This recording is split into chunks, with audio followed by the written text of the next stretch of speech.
You know, I used to drive trucks once upon a time, and those trucks, they only get 4 miles to the gallon of diesel. They don't get a lot. And you leave them running all night. You need to leave them running to get heat, to get electricity, to get air conditioning, to get radio, to power your computer, to do anything. You've got to leave that huge engine running all the time. And it uses so much fuel. I wrote to a politician and I said, listen, New York State has noise pollution laws. It has engine idling laws. You can only idle for 10 minutes. Now, I assume it's not enforced very well, and probably even less so in the winter, when you're going to freeze to death and, well, unless you put anti-gel in the diesel, which actually you usually don't even need, but people think you do. Anyway, the thing is, you leave that engine running so long, there's noise pollution, there's air pollution that uses up fuel. You don't need to do that. Build a small auxiliary engine. There's plenty of room under the hood. I know, I've seen it.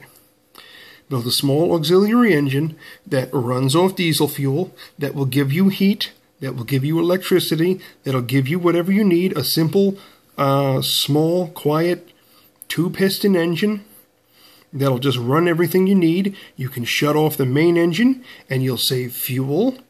You'll reduce pollution. Then you instruct the police to go around and start issuing tickets for people that are idling. Okay, that'll bring in money for the government. Installing these things in the state of New York is going to produce jobs. It's going to stimulate the economy. And then anybody else that comes in or through New York is going to have that if they want to do business here. So they'll install it. Pretty soon it'll be standard. And just by making this one thing, this one regulation in the state of New York, you can significantly affect environmental change. You can reduce pollution because we're always going to need trucks.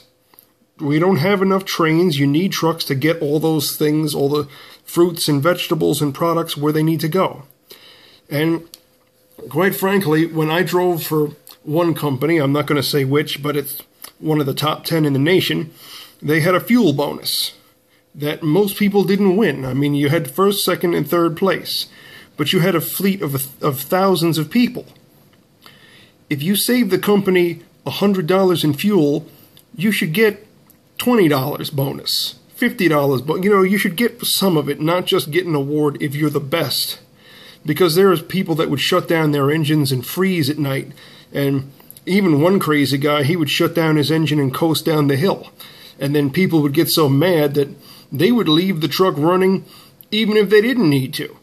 Because they weren't paying for the fuel and they said to hell with it. But really, if you would just require that they install these very small, very quiet, efficient little engines to generators, you could make this country a much better place. And I sent this to my politician. He sent me a letter back saying it had been forwarded to the proper transit authority, and I haven't heard anything about it since. But like George Carlin always says, we don't have time for rational solutions.